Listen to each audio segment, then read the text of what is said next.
Hey guys, welcome back to the channel. Meet Praneeth. In today's video, we are going to discuss the June 2023 Visa Bulletin and we'll compare it to the May Visa Bulletin. And if you have already done so, you will know that it seems that June 2023 Visa Bulletin is most likely an exact copy of the May Bulletin. However, there are some changes that we will discuss in this video, also some news that USCIS has shared regarding the family-based visas, regarding the employment-based Category 3 visa. So stay tuned. Let's watch this video till the very end, and let me walk you through all the changes that are there in the June 2023 Visa Bulletin. So let's start with the family-based green card category first. Just to remind you, there are 4 categories. F1, which is for unmarried sons and daughters of United States citizens. F2A, which is for spouses and children of green card holders. F2B, which is unmarried sons and daughters over the age of 21 for green card holders.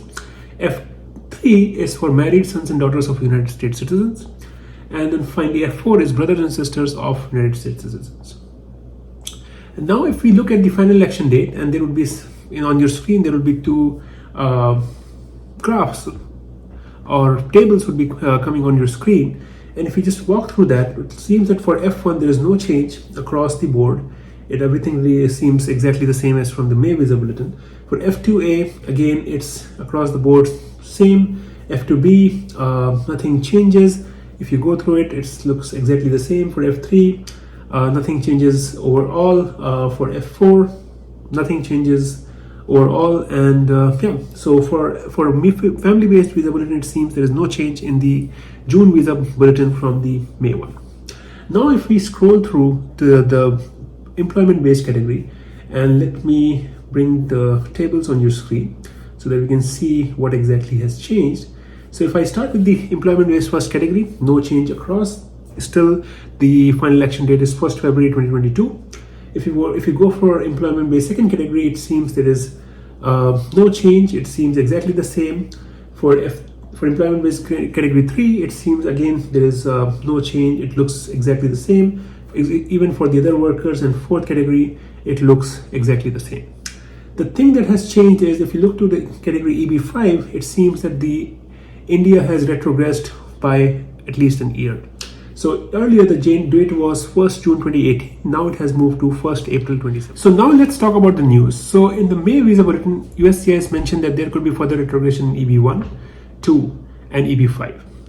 Now EB5 we can clearly see. EB1, it seems that they mentioned that it would be around a couple of months. So probably in coming months we might see some further retrogression. Now specifically for this Visa Bulletin, it seems that the family-sponsored category, specifically F2A and F2B, might see a final election date, a more further retrogressed final election date. Because if you on the screen I have put this snapshot, if you look at it, it seems that it says in the April 2020 Visa Bulletin, it was necessary to establish a final election date. Then there was no change in the May, neither change in the June. And then they say that because the number has continued to remain steady, it might become necessary to retrogress the final election date. That means there's still a high demand or a constant demand of F2A. For F2B, same thing. It was steady throughout the fiscal year, and it may become necessary to retrogress the final election date. Now it says May, so we don't know whether it will be immediate, but it could be in the future. Now coming to visa availability in the employment-based third preference, it seems that the USCIS seems to have a high demand, a steady use and a high demand in EB3. Now one thing that I see could be happening, and it's my guess, I'm not sure, it could be that people from EB2 whose final election dates were retrogressed and moved to 2011 from 2012 could be changing their status to EB3 and filing from EB3. That could be the reason that USCIS sees a high demand in EB3 for India specifically. And that's why they think it will be necessary to retrogress the date, final election date. Now, they also mentioned that the retrogression in the fifth category, it clearly was seen that it moved almost by a year, and there could be further retrogression in this category. So this was all about June Visa Bulletin, right? No major changes. Family-based immigration looks exactly the same as May 1. Nothing changes for the employment-based, except the EB5 date has retrogressed by almost an year. Now, a couple of important messages is F2A, F2B might see further retrogression because of steady demand. EB3, because of high demand in India, they might have to retrogress it further. Again, my probable reason seems to be that people might be changing from EB2 to EB3 because EB3 was almost a year ahead or more than a year ahead when compared to EB2.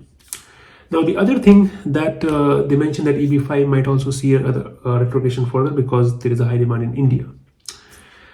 So this was all about June Visa Bulletin. I also wanted to quickly touch base upon EB1.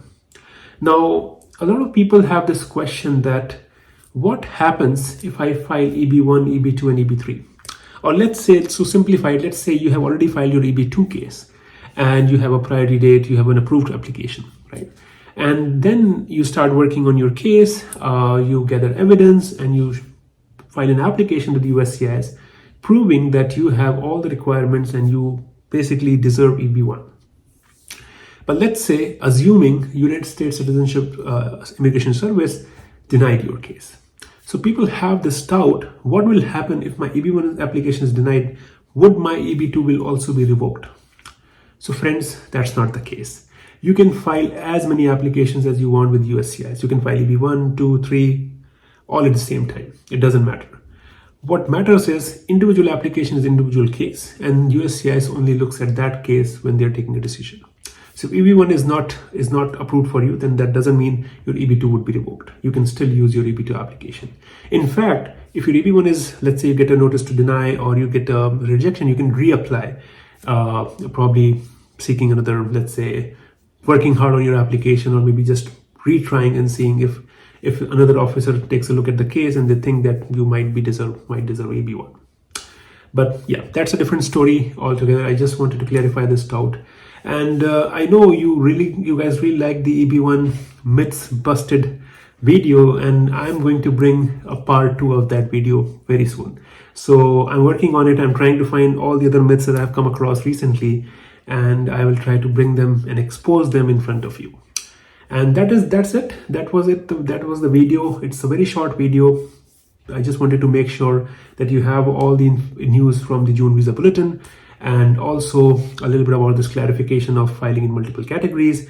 And then EB1 Myths Busted Part 2 is coming soon. So thank you so much everyone for your love and support. We are more than 1,800 subscribers, family of 1,800 subscribers, and we are growing every day. And that is what makes me happy. That is what I'm looking forward to. So let's make it bigger. And my job is to provide you the right information, connect you with the right people. And as I do EB1 consultation, I'm not an immigration attorney. Whatever I say in the video is, or in the consultation, is just based on my experience, my research, and my knowledge. And my whole idea is to be very honest in that consultation and try to give you the best possible advice. And then I also help you to connect with attorneys so that you can seek their counsel and take the right action. So with that, have a wonderful weekend, and I'll see you in the next video very, very soon.